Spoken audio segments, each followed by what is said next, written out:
Hello and good morning, everybody. Welcome to another Cars and Kenny. No, Cars and Coffee with Kenny. Sorry, I had too much coffee this morning. Anyway, welcome to Cars and Coffee with me, Kenny Brown. And if you're a car guy or gal that really wants to learn more about performance, cool parts, and cars in particular, you are in the right place. Because I will spend the next hour or so sharing with you some of my extensive knowledge and background from like 40 years of professional motorsports and building great cars. And also, questions. Please send in questions. I'm more than happy to try to answer some of your questions this morning because that's what I do. I talk about what you want to learn about. And let's see, what do we have lined up for today? This is episode 35. Can you guys believe that? We're up to 35 episodes on this. Just blows my mind. Let's see, we're going to talk about, I've got some cool tech stuff. You know how I like to snag parts out of the shop when we're building cars, some cool parts to show you. Well, I've got two things to show you today. One is the JRZ single adjustables, and also the big Kenny Brown Baer 6-piston big brake package. And then, we're going to talk about the upcoming 5-day Transform Your Driving Experience workshop. This starts Monday, and we did the first one back in, I think, June or something. And it was really popular, and we had a lot of requests to do it again. So we're going to do another one starting Monday. And I can do that now because we just finished up the inaugural class of the Speed Therapy Academy. We just finished up on Thursday and had our little virtual graduation ceremony. So it kind of frees me up for next week to do this, the workshop. And by the way, you have to be in the Speed Therapy Society group, a private group, to see this, because this is not broadcast to everybody. This is just for our people in the Speed Therapy Society. So it's a closed group. So if you want to get involved, I'll get somewhere down here will tell me how to do that, but there should be a click. I think that's on the next page when I tell you how to get involved. Let's see.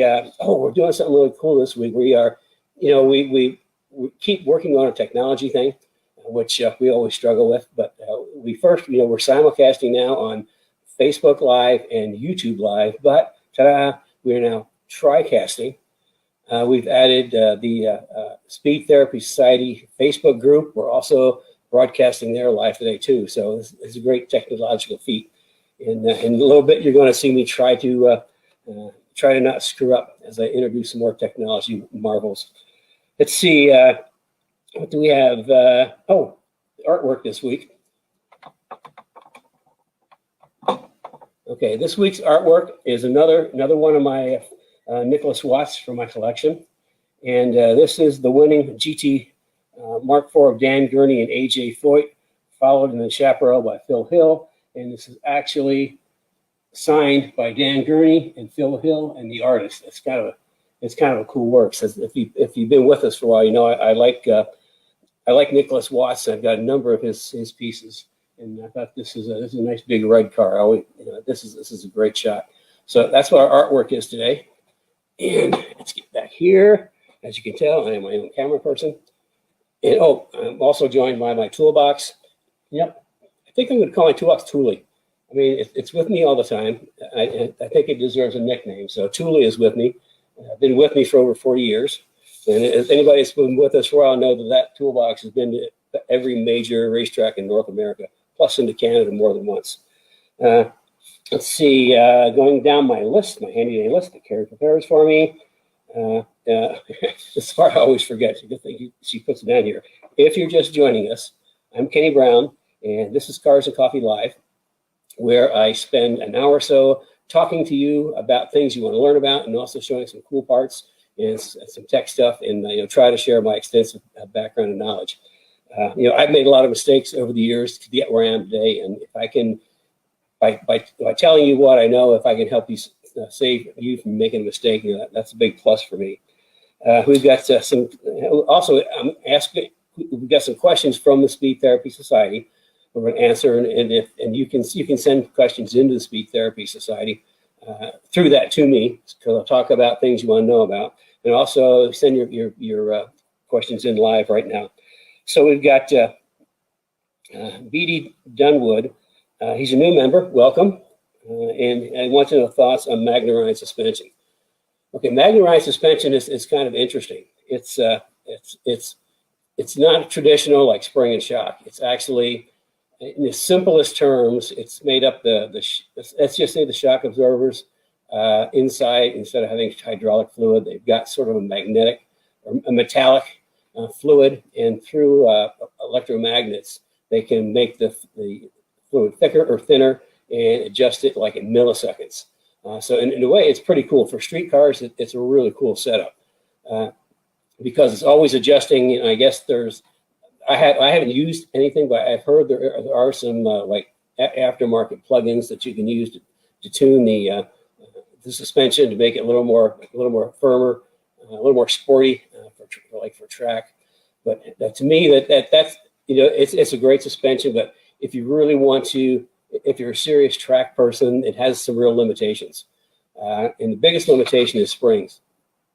Now for the S550s, as far as aftermarket springs that, like OE replacement, they only go up to like 200 pounds, whether it's on the strut, on a regular strut or on a Magna-Ride, you're locked in maybe 200 and maybe 220 as far as spring rate. And, for track days, that's just not enough. I'll give you some examples. I'll talk about the S197 cars, which it's much easier to talk about because it's a simpler package. But in the S197, and I guess also in the 550s, they come with about 134, 150 pound front spring rate. So as you can see, off the shelf stuff going up to 200 or 220 is a nice increase. It's a sporty increase, but it really doesn't get you where you want to go because my sport touring package is a 350 pound spring rate. Street performance / novice to intermediate track is a 400 pound front, and for intermediate track guys still on street tires, 500, 550, and our advanced people on sticky tires is 650. Also, we use like for street cars, like the GT500s, we'll use a 650 just because it's so heavy, and we'll be talking about that a little later on. So the Magna-Ride is good. There are, I believe, some aftermarket things you can adjust it, but as far as real performance, you're kind of stuck at about a 200 pound spring rate.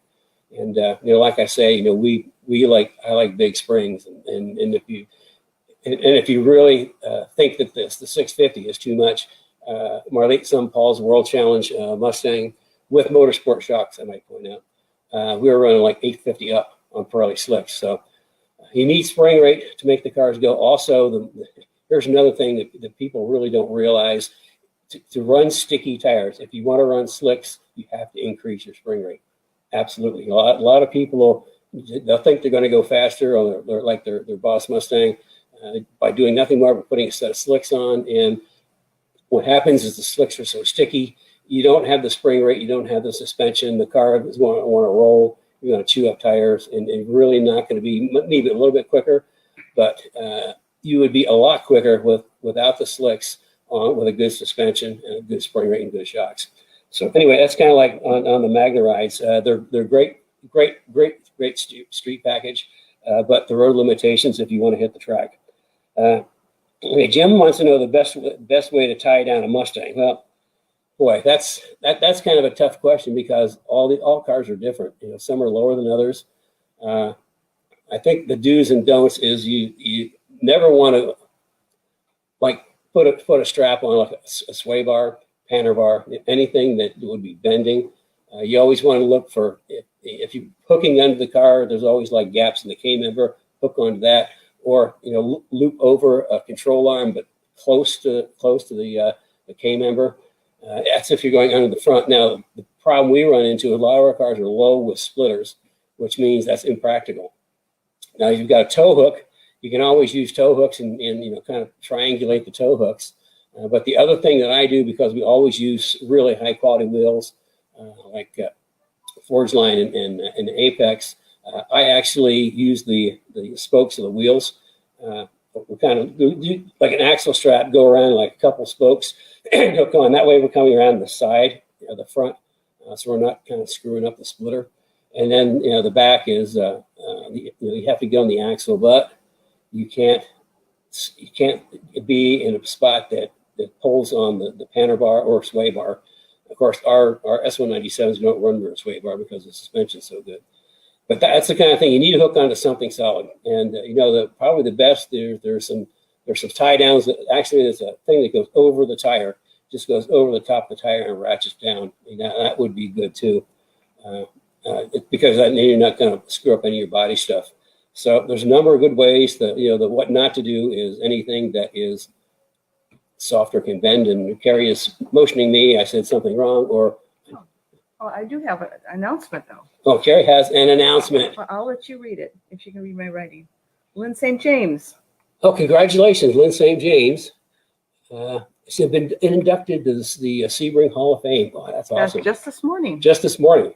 Those that don't know, we've had a very long and really great relationship with Lynn that goes back decades.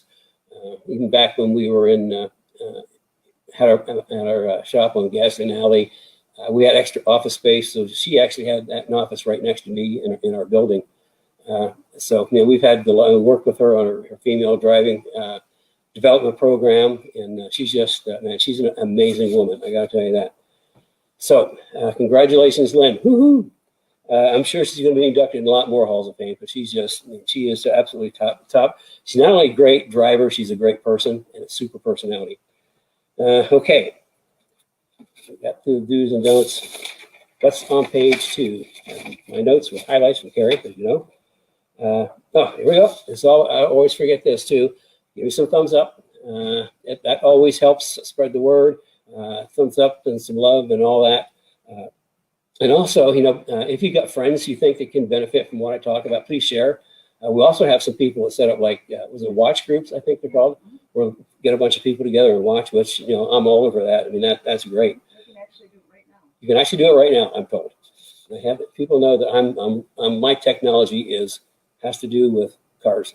I'll just leave it at that.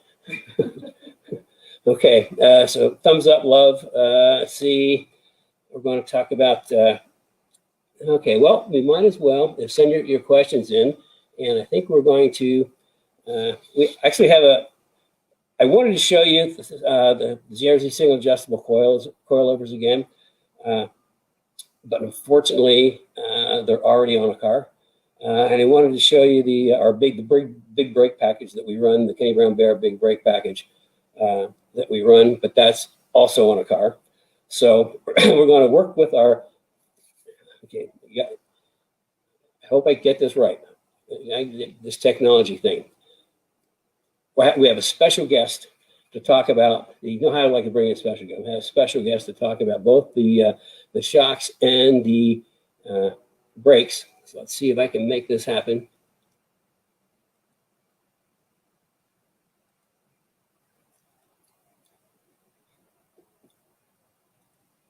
Hey, hello everybody. Kenny Brown here, and I've got something kind of cool to show you. Every time we have something in the shop that's interesting, I try to steal some parts from mechanics who are not looking, so I can show you some cool stuff and then put it back before they know it's gone. But tonight I want to talk a little bit about our JRZ shocks.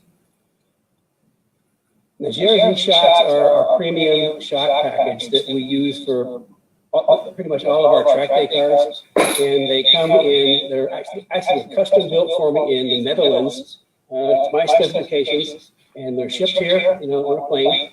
And when they get here, we assemble them. I select a spring specifically for each individual customer for their application. And when you get them, they're assembled. There's an initial adjustment on there. You get a shock setup sheet. And it kind of tells you how the shocks, how I set them up at. And then there's also kind of like a mini tuning guide at the bottom. So you can just make some basic adjustments, although I recommend people don't make big adjustments. It just doesn't work that way. Everything in moderation, especially shock adjustment shocks. But let me get right to it and show you what these are, because these are mainline shock. And JRZs actually come in single adjustable, double adjustable, and also the RS Pros, which are double adjustable with remote canister. Now, for 90% of our clients, the single adjustable is more than adequate. It seems like the more things people have to adjust, the more opportunity they have to adjust themselves into the fence, which I've seen more than once.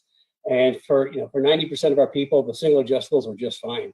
And especially if you've never worked with adjustable shocks before, it's better if you focus on just one adjustment, not two, because if you do the math, between a bump adjustment, rebound adjustment, four corners of the car, there's thousands of different combinations, and the least thing you want to do is find yourself in the weeds.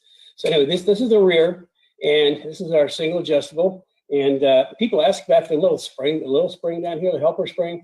Well, the reason for that is I use some fairly high spring rates, and if you've been paying attention to some of my Cars and Coffee, you know what I'm talking about. But when you have a high spring rate and you put the car down, if this were set up at ride height, then when the car got let down, this would kind of flop around.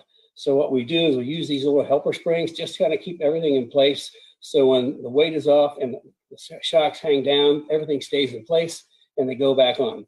Now these, like I said, are single adjustable, and you can see there's little, see that? Oh, that's not good there. There's a plus and a minus. Minus is soft and plus is hard or firm. And we adjust everything off of full soft. I start at full soft and work our way up. You never want to start at hard and work your way down. And that's just kind of like the worst thing to do, because you want the shocks to be just firm enough for compliance, but not so firm that they don't move enough and they kind of jump across the bumps. Now, single adjustable only controls a rebound. Now, what is rebound? Okay, rebound is when your spring compresses. Okay, if you squash a spring, what's going to happen as soon as you stop squashing it? It's going to bong. It's going to spring back up. And you've probably seen old cars going down the road with kind of like bouncing along when they have no shocks left. So what the rebound is, it's just pretty much that. It controls rebound. It controls how quickly or slowly that spring unwinds from being squished. Okay, and what you want to do is we want to control that unwinding. Like in the front, you're going around a corner. You want to control how fast that comes up, because you want to have the front of the nose planted. On the back, you want to control how fast it comes up, so you still have weight on the rear tire, so you have grip. So that's what single adjustable is about. Now, bump adjustment is just that; it's just compression. And 90% of the shock tuning we do on Mustangs is with rebound. So, that the compression just doesn't really play into this. Although, however, even though this is single adjustable, with every click, there is a small increase in bump adjust, but the major increase is in rebound. So this is the rear, and you can see this is a pretty sweet package. These are super high premium, top quality shocks. And then moving on to the front of the car, usually I start at the front and work backwards. Today I seem to work from the backwards forwards. But this is a front strut. And again, we've got our helper spring down here to take up the slack. And I don't know if you can see this, but below there you got a little silver thing down there. That's a torsion release bearing. We always put torsion release bearings on all of our coilover shocks. Two things. One, it makes it easier to adjust ride height, because you've got this basically two thin washers and roller bearings all the way around. So it makes adjusting really easy. But also, as the spring compresses, it goes up and down, it actually kind of twitch a little bit. And by having this little torsion release bearing, it just does that. It releases the torsion that it goes into it, so the spring operates more smoothly. But back a long time ago, when we didn't, before, we're just making our coilovers up, this is like 20 some years ago, when we really didn't have the selection we have today, we would turn like Coney's or Bilstein's into coilovers with a kit. And torsion release bearings really weren't that prominent back then. And what we would see happen is actually we'd see the springs actually wearing on the threads on the coilover, because wasn't any give to them, and they were kind of like doing some funky things. So again, we've got the adjustment on the top, negative and plus. And like I say, when it comes to you, I'll make a preliminary adjustment based on your spring rate and application, and then the little tuning guide. But then there's also big letters. Call me. Before I make any major adjustments on your shocks, call me, and I'll kind of talk you through it. So this is the front strut. And of course, all of our struts come with, can pre-assemble just like this, camber plates on, and adjustment. So, and the thing about JRZs is actually, I don't know if you can see that, actually got a little bit of camber built right into the strut, which means you don't have to run as much camber on the top, which is a good thing. So that's a little bit of our JRZs, and I wanted to show them to you because I love them. I mean, they're a great shock. I got exposed to JRZs 2011. My late son Paul won the Pirelli World Challenge GTS Championship. He didn't win it; he just kind of dominated. And one of the keys, or there's two keys that I carried forward. One is we talked about before, my Pro 4R race brakes. I mean, that was part of his package. We've since developed them into a much better package, which we offer for S195, 197 as far as for pure racing. Nothing better. You may have seen one of the clips on that, but also the JRZs. And I was really impressed because Paul had incredible car control, but one of the things he was really good at is making the curbs work for himself. At curbs, curbing, you see like the pros driving on curbs all the time, and they kind of fly across. Well, you've got to have a good shock package to use the curbs. If you don't have a good shock package, the curbs can actually upset the car, or give you a little sway or something, and that just kind of kills time. But if you've got a good shock package, you can actually use the curbs, and that was what's really impressed me. But Paul had obviously the motorsport shocks, and they're a little pricey for our track day guys. Like 10 grand for a set of shocks plus springs. So we talked to JRZ, and they've actually since then come out with an RS line, which is sort of like for the track day guy and club racer. And it's just a wonderful shock package. I mean, we use them on, just about everything. We've got S197s and the S550s. And like I say, if you want kind of like the best track day shock without spending 10 grand for a motorsport shock, JRZs are the ones to have. I mean, if they work, I wouldn't use them on the cars I build. So if you want to talk more about the shocks and spring race, I didn't mention spring racing. My spring rates are so much higher than everybody else, but then I know how to make springs work and shocks work, and springs and shocks have to work together. But this is a track setup, so we're running about a 650 front, 400 rear, which is typical for a live axle car.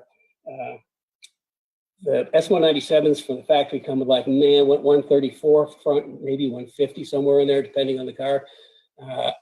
And off-the-shelf aftermarket sport springs typically only get you 200, maybe 220, and that's about it. And my touring package starts at 350. Performance Street's like 400, and that Performance Street 400 also really good for novice track day people, even all the way up to intermediate. But for the guys that are kind of more advanced and intermediate, but still running street tires, I might run like a 500, 550. But for our advanced track day guys, we'll run a 650, 400. But this is actually not a track car, but it's a GT500. And the front of a GT500 weighs a lot.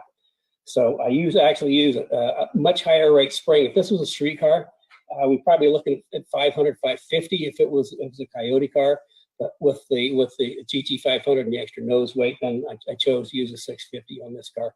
And it should just drive like a dream. We've used that package before on the street for GT500s, and it works. But we had a number of years ago, we had somebody bring a Shelby, what's the Super Snake. It was the S197 Super Snake, and he spent like a lot of money on this thing, and he just hated the way it drove. So he brought it to us. We did our full suspension, the Gen 4 AGS 4.0 suspension, and said JRZ single adjustable with a 650 400s.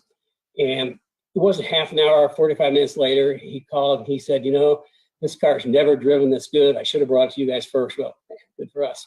But anyway, that's just how good of a package this are, whether it's street or track. If you want a super high quality, premium shock package, JRZ is it. I mean, if they weren't, I wouldn't use them in the cars that I build. So if you have any questions, certainly, the drill. You can get a hold of Carrie or send an email and kind of sign up for one of my 15-minute consults that I try to do a number of them a week just to kind of connect with people and give them good information. And if you want to talk more about shocks and springs, I'd be happy to do that. Just like I say, call in, set one of my complimentary 15-minute consults, and we'll kind of chat about it. So in the meantime, I got to get these back on the bench before they figure out they're gone, or I'm going to be in big trouble. So that's it. That's on shocks for tonight. Okay, I made that work. That was our special guest talking about the JRZs. Actually, I think are those Steve shocks? Yeah, Steve Foley's. Okay, Steve, if you're watching, that's actually your shocks. He has a GT500 in the shop that we're kind of doing a full suspension on, and the brakes. Actually, the brake clip I got coming up too is the brakes we're putting on Steve's car. It's kind of our standard big brake package for S197s.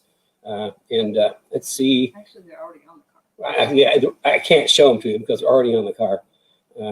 So let me see. Let me try my technology adaptation again, and that one went pretty smooth. I hope I can do it a second time. What is this on? This is on the Kenny Brown Baer big brake package for Mustangs. Well, everybody, I'm Kenny Brown, and I'd like to talk to you a little bit about some brake tech.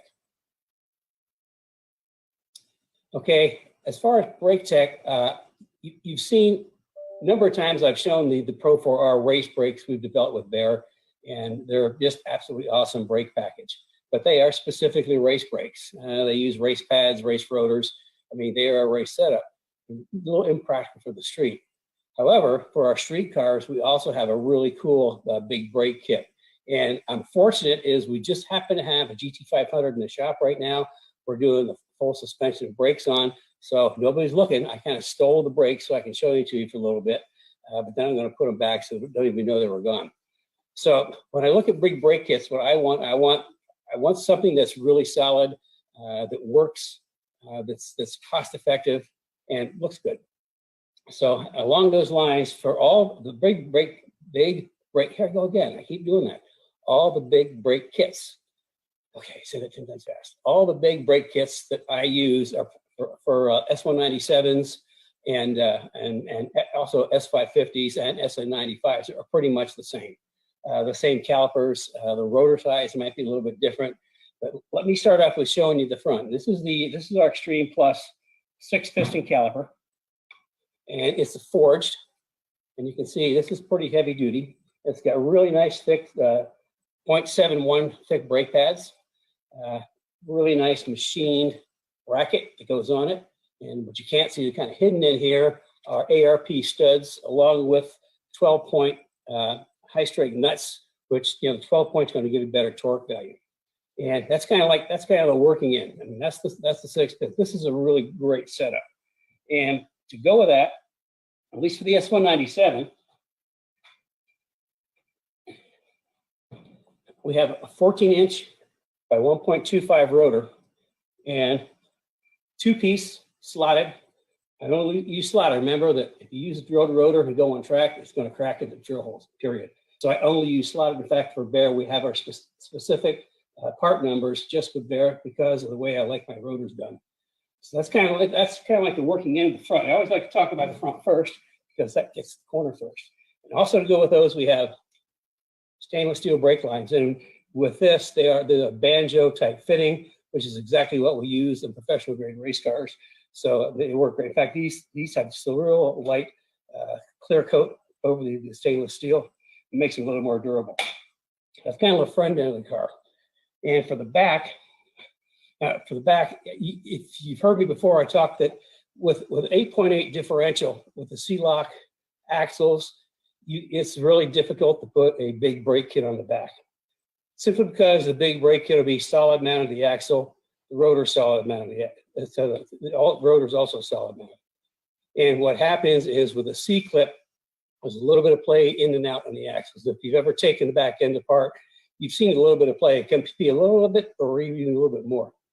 The problem with that is if you go around the corner and the axle moves, and you go around the corner the other way, the axle moves again, even a little teeny bit, it's going to knock the pads back. It's called pad knockback.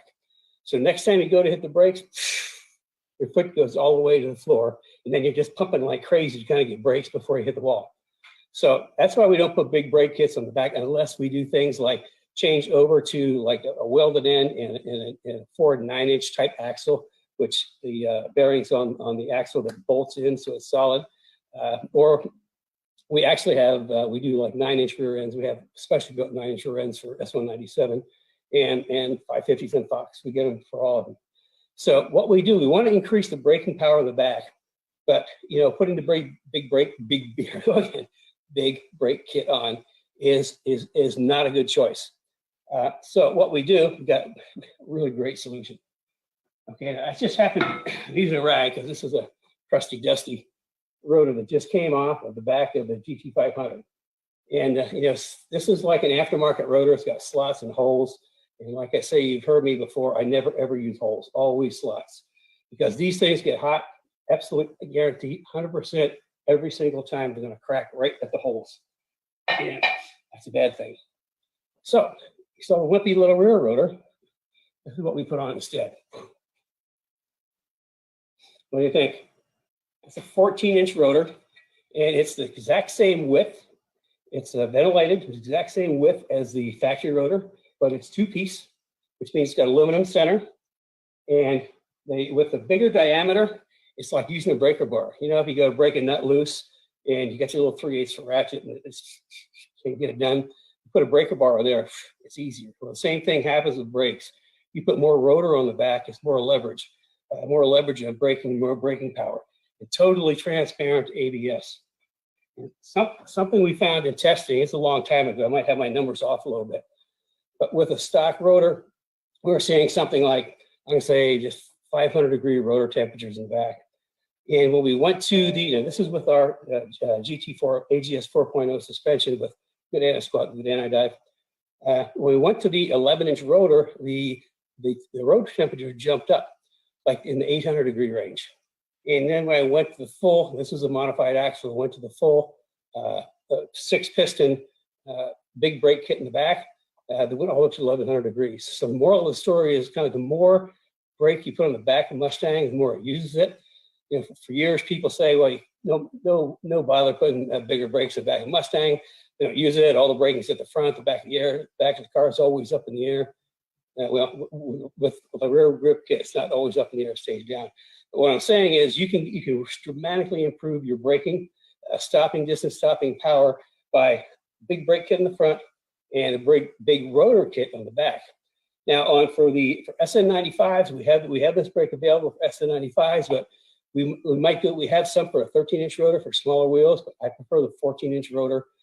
And I like to see at least 18-inch wheels, but I think they will fit on the 19-inch wheels. I think they will fit 18s. But we also, just to be sure, anytime you get a big brake kit, very important that you understand, will your wheels clear big brakes? Now, for our kits, we can send you a template that you can kind of print, put on a piece of cardboard. I'm going to have one over here. Hold on, I'll be right back. Here you go. There's a brake template. This is for our Pro 4Rs.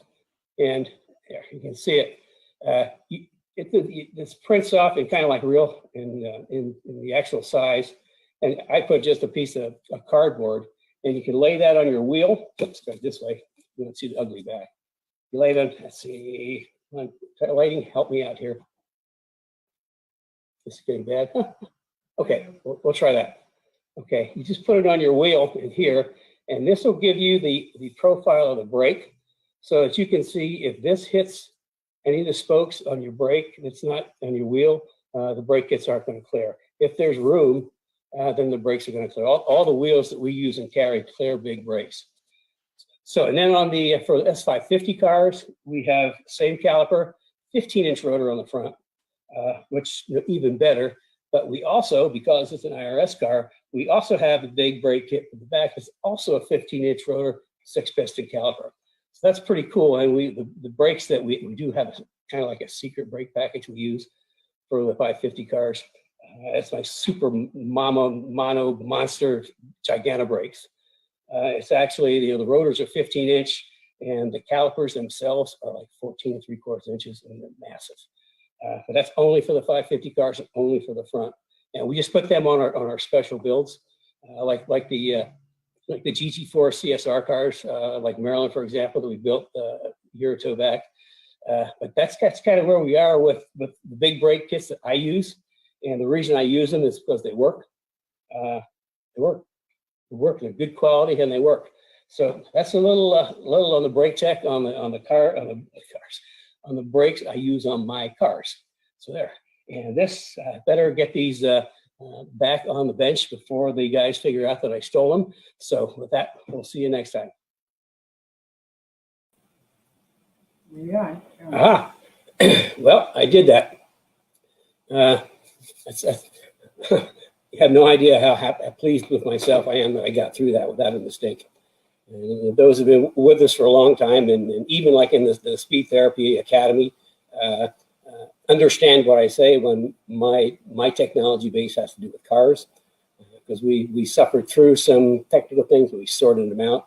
And if we have any of our Speed Therapy Academy guys with us today, I want to congratulate you on your graduation and putting up with me for 14 weeks, I guess. It was pretty good. I think everybody enjoyed it. We had some fantastic special guests in our master class. In fact, we finished up our last master class this past Wednesday was with an engineer friend of mine I've known for years and years, Buddy Fay, talking a little bit about data acquisition. And you say some people, well, they wrote the book on it. This guy actually didn't write the book on it. He wrote a book called Data Power a while back, but and he's engineered just about every if it rolls in a road race car, he's engineered, won a bunch of championships. Anyway, that's how we finished off, and then we saw some videos from some of our guys this week, did some critique, and then we had driving tips, and then we also had quiz questions to answer. Each quiz was specifically sort of designed around the individual guy, and it was most of them got it right. Almost everybody got it a little bit right, and some of them got them really right. So that was good. It was a good thing. I think everybody enjoyed it. But anyway, congratulations, you guys, if you're out there. I really enjoyed the 14 weeks with you, and I think from what your feedback is, you enjoyed it and learned a lot too. So let's move along to. I guess that puts me down to talking about the 5-day workshop.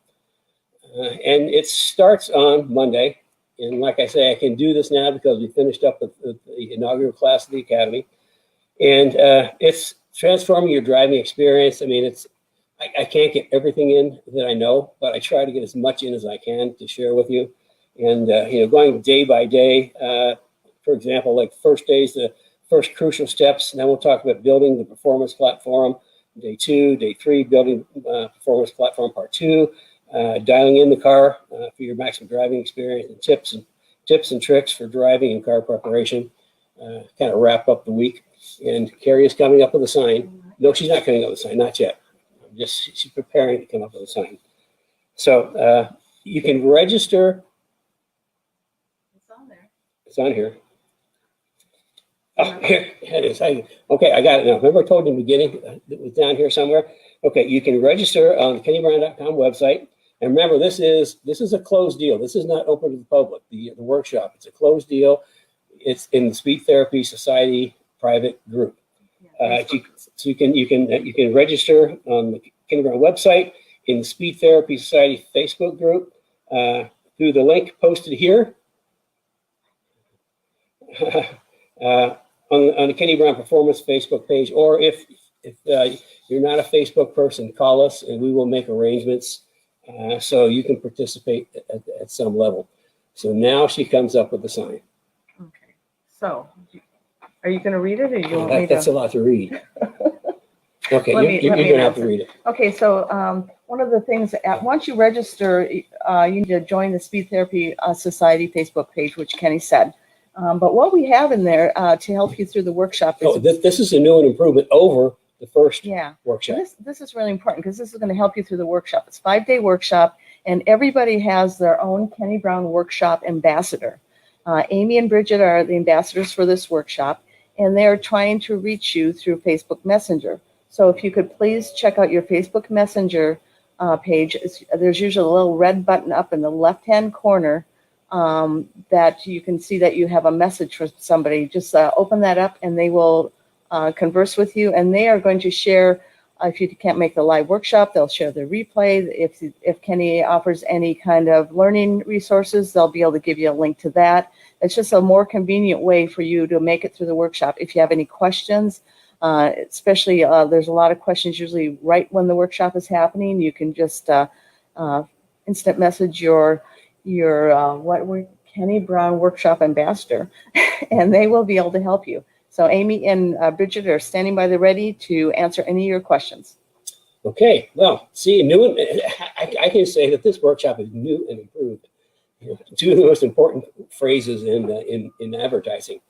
So that's kind of that's going to be kind of good. Like I say, we've got a lot of people signed up so far. I'm really impressed how many people signed up for it. Yeah, there's almost 500 signed up so far, and a lot of them are signing up again because they want to watch the workshop for the second time. This is a really cool workshop. If you can make it, I'd recommend registering, and then also just realize that we will be having the replays. They will be posted in the Speed Therapy Society Facebook group until Tuesday the 24th. So if you can't make every day, you'll be able to watch the replay, and it's worth registering. And it's free. I guess that's the other important term: new, improved, and free. Oh my goodness, you sound a little salesy there. Yeah. So anyway, I think you have some questions. Yeah, let me see where we are. I've been chit-chatting too much, so I need to get back to our questions. One Facebook user says, I need a Mustang. Let's see, any other ones? And right now, if you want to add questions, go ahead.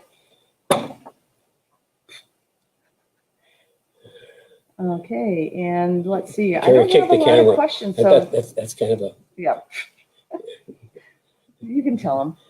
Yeah, if there's a wire or a camera, Carrie will trip or kick it. Okay, we have a question back here. There's not many questions, so make sure you ask your questions now. JL says, and I think he's a new Speed Therapy Society member, and he may be signed up for the workshop. JL says, when you were talking about shocks, might the double adjustable strain shocks be able to be used on the rumble strip successfully? Okay, he's talking about the double adjustable strange.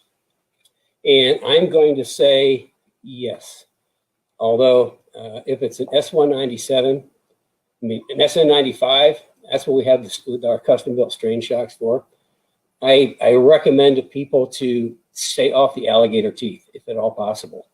For a couple of things. One, I mean, you've got to get your shock adjustment just right.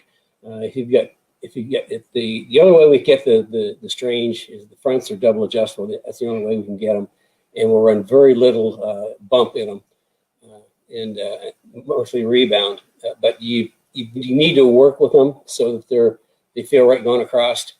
But I tell people S195s to kind of stay off the alligator teeth. They chew up wheel bearings, especially if you've got sticky tires or big wheels.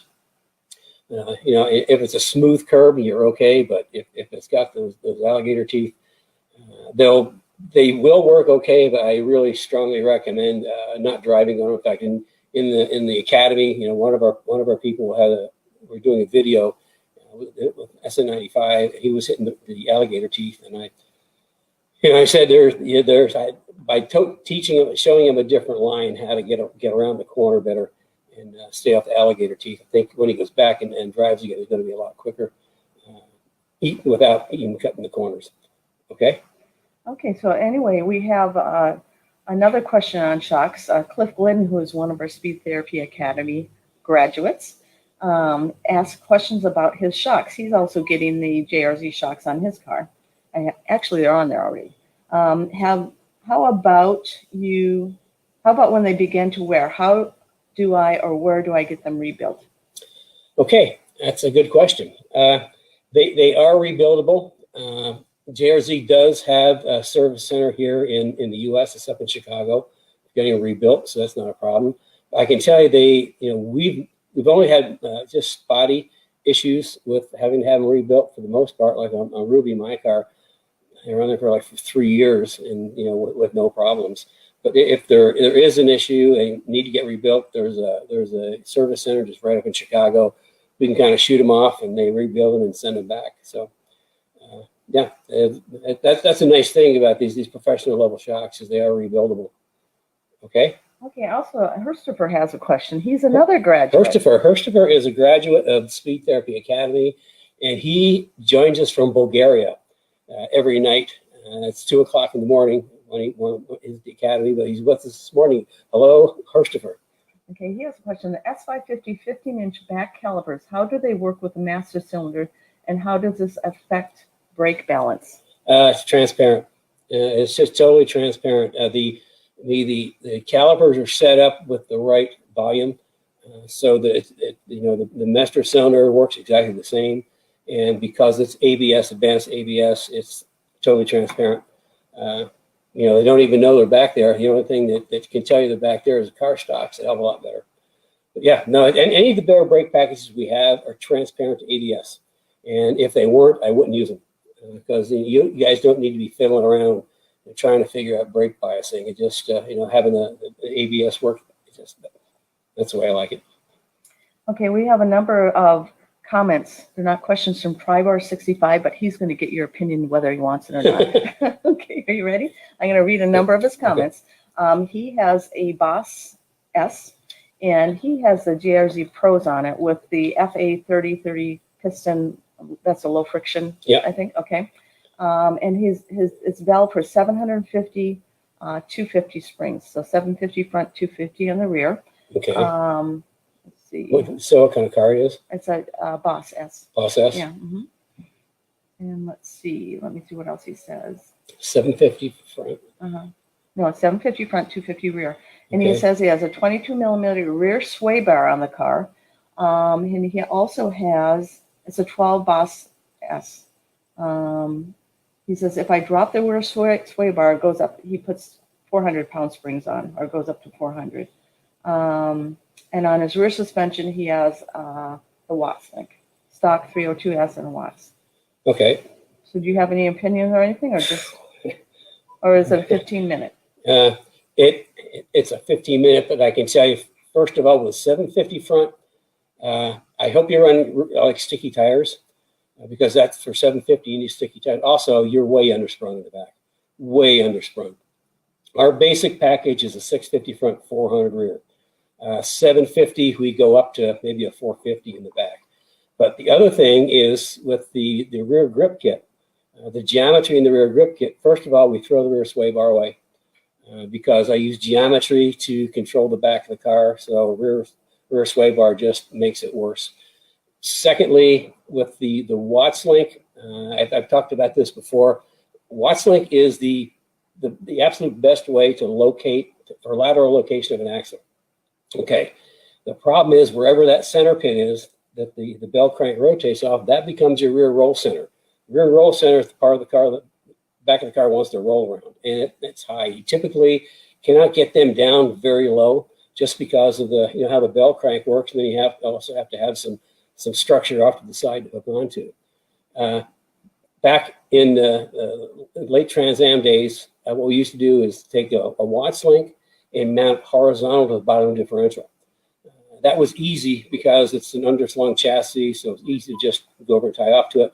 But that gave us the benefit of a Watts link for actual location, and also put the roll center at the bottom of the diff.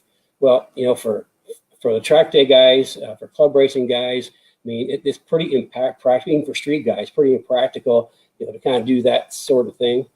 So what I do instead, where the panner bar crosses the center line of the car, that's your roll center. So in our rear grip kit, it's every single piece of the rear grip kit is engineered to have an improvement on suspension geometry. And I've talked to that before, but with the panner bar, what we do is we got a roll center relocation kit. And the panner actually rolls the panner bar down to the very bottom of the differential. So we take the roll center from being high and move it down to the bottom of the diff, which has a huge impact on the roll rate in the back of the car. Like I say, because it's the geometry between the lower roll center of the back and what I do between the upper controller module, the axle brackets, and lower control arms, is we bring the instant center sort of back in the, I won't say exactly, the guys that took the academy know exactly because we had spent a couple days on geometry. But I bring it back into an area in the car that I developed over. This is Gen 4 of the suspension, so we get the instant center, and the instant center means anti-squat and also anti-lift. So I mean that whole package it completely tames the back of the car, and we throw the rear roll bar away. And Watts links are great, except for me, you can't get the roll center down where I want it. So that's why we do it the way we do. But I think you're seriously undersprung at the back. I just, we run 650 400s, and the only people that run 750s, we have them on like super sticky tires, like at least Hoosiers or Slicks. But yeah, the JRZs are valve. The JRZ valving is so good. They cover a massive range of spring rates. So I guess you got my opinion whether you want it or not. Yeah, Tri-Bar, if that's... Yeah, and if you want, you can set up a 15-minute consult, and we can talk about it some more. Yeah, and the 15-minute consult link is on the Facebook page, and it should be in the comments. One of our team members will post the 15-minute link. Okay, let's see. We have a number of questions coming in right now. Okay, JL has another question. He's the one that asked about the double adjustable shocks, strain shocks. Okay. Okay, when it comes to time for the KB S195 SLA system, are the wheel bearings changed for something other than OEMs? We are all used to ball joints and any other consumable types of parts common for longevity. Yeah, I can tell you, and the SLA is at least a year away, maybe, but I can tell you that we'll run different wheel bearings than what's on the than the S195 wheel bearings, because as we know, they're always been a problem. But no, it'll have some pretty heavy duty wheel bearings, so you don't have to worry about it. But I'm really, I got so many things to do.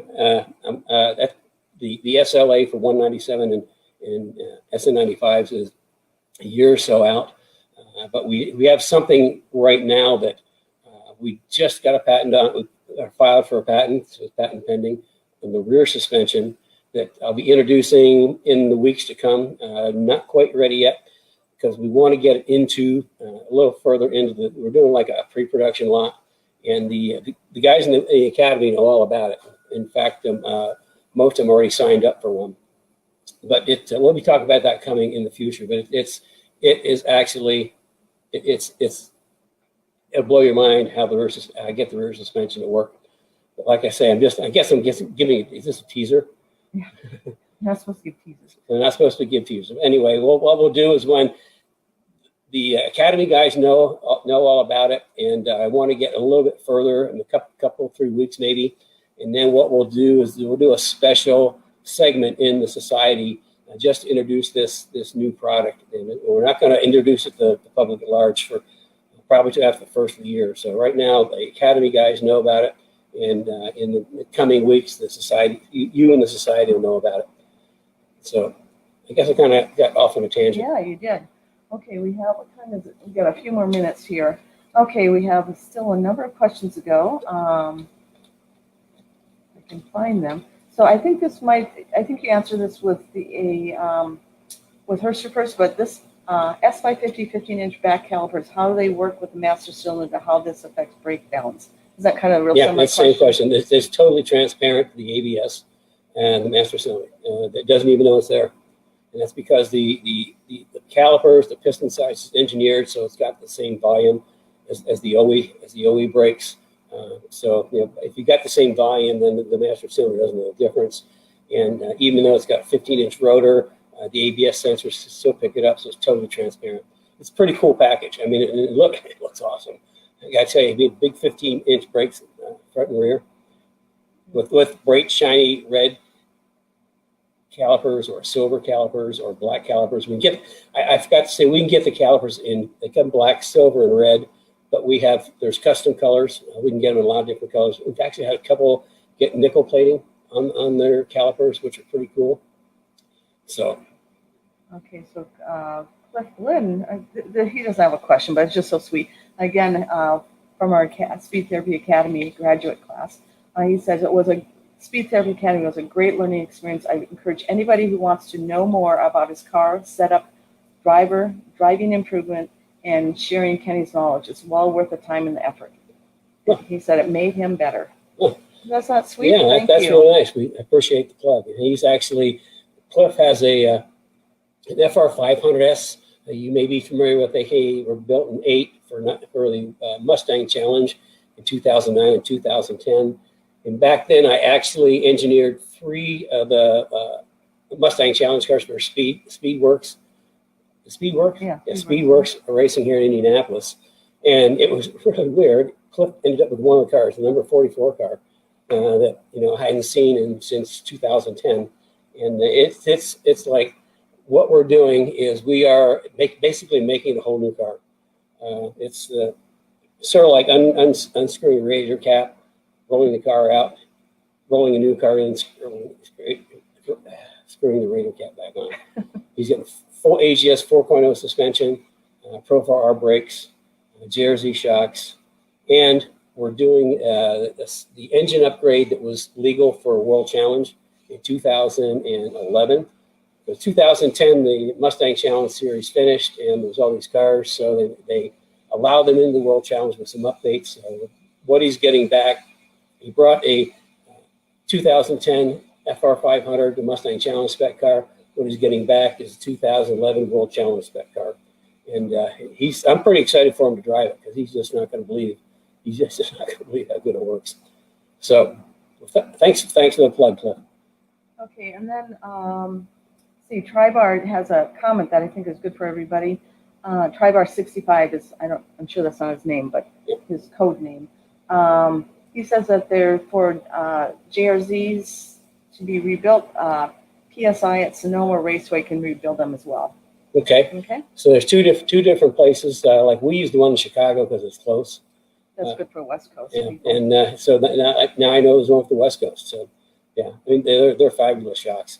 I mean, if you look at the JRZ website, these are absolutely top level professional grade shocks, and they're really big in Europe.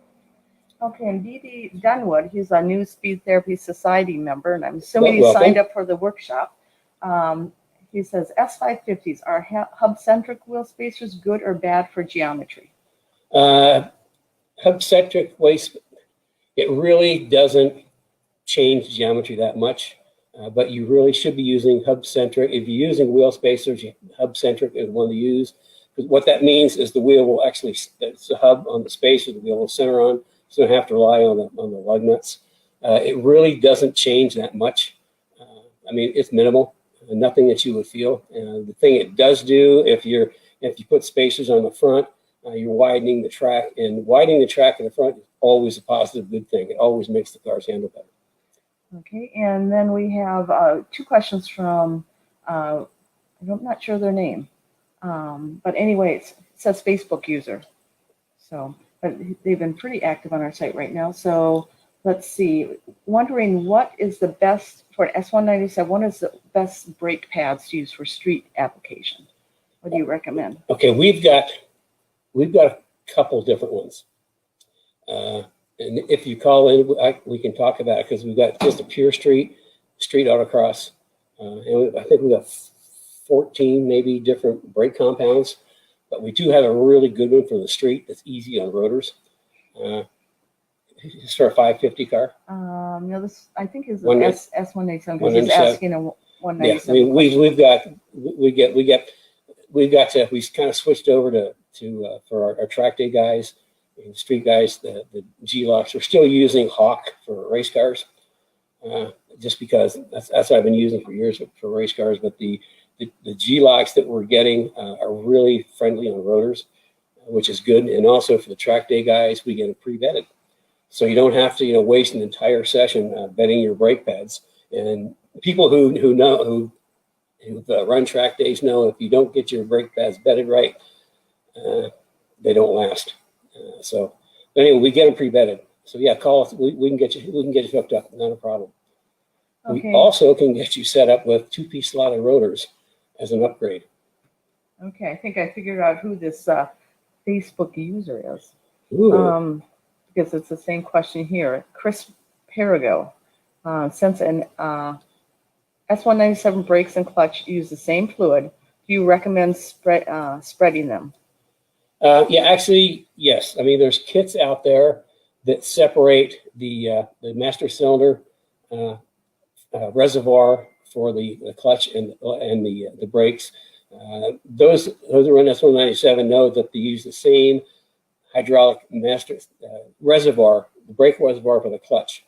And if you're on track a lot, that can get hot. We certainly recommend the very least for S197 track guys is put like the the flame stuff for spark plug wires, fire guard, wherever they are, put that on your line down to between the master cylinder and the you know what I mean, because it will get hot. And by removing it, we're doing that on. I think that we're doing on Cliff's car. We're putting a remote reservoir for the clutch fluid. So yeah, I strongly recommend it. So, we don't build it or anything, but I know there's kits out there, so I recommend it. so also, I would like to thank Chris Herigo. He invited a whole bunch of his friends. Oh, So Chris. thank you. On where I'm looking at it, Chris, it says your name is Facebook user, but I'm on a different platform. So thank you, Chris, for inviting all your friends. Really appreciate it. Okay, and then for my watch party, let's see. Mark Bowen would like to know, Mark Bowen, would that big rotor package work on an F150? I already have 15-inch 6-piston calibers up front. On F-150? Yeah.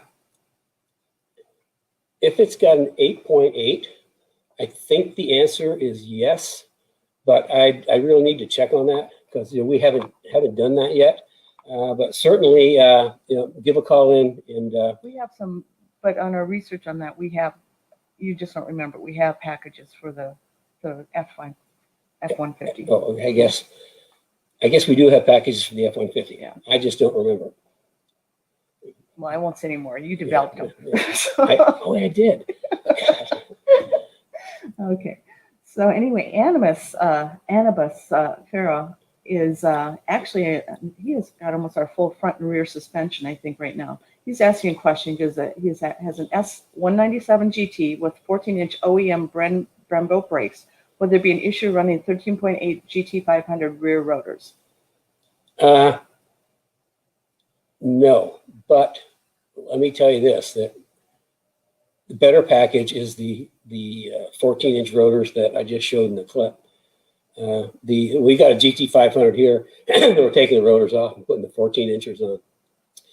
I can't remember what years, like there's some years, the GT500 that actually, maybe it's 13, 14, I just don't remember. Rich would know that if to switch over to the 14-inch rotors, we have to actually put the brackets off of the GT on it. So no, I would strongly recommend the 14-inch upgrade kit over the GT500 rear rotors. A much better package. So the two-piece slotted rotors. I mean, that's sort of like the bomb. Plus they're 14-inch. And I'm just stalling because Carrie's doing something on her phone and not asking me questions. I'm actually working with 3 of our team members. Oh, she's working with 3 of our team members right now, so I guess I have to delay for more time. Well, maybe I should just ask Bridget right now, as long as. So anyway, Bridget did a watch party. Oh, Bridget, good for you. And she has one question. I'm not sure if it's 2 questions from her watch party. So Bridget, if you can send through the second watch party question, if there's one, I'd appreciate it. And then we have, let's see, our good old Facebook user said, love how easy it is to change the paths. And we also have someone, this is what their name is, someone on Facebook. That's clever. 13 to 14 GT500 is bigger on rear, is what he mentioned.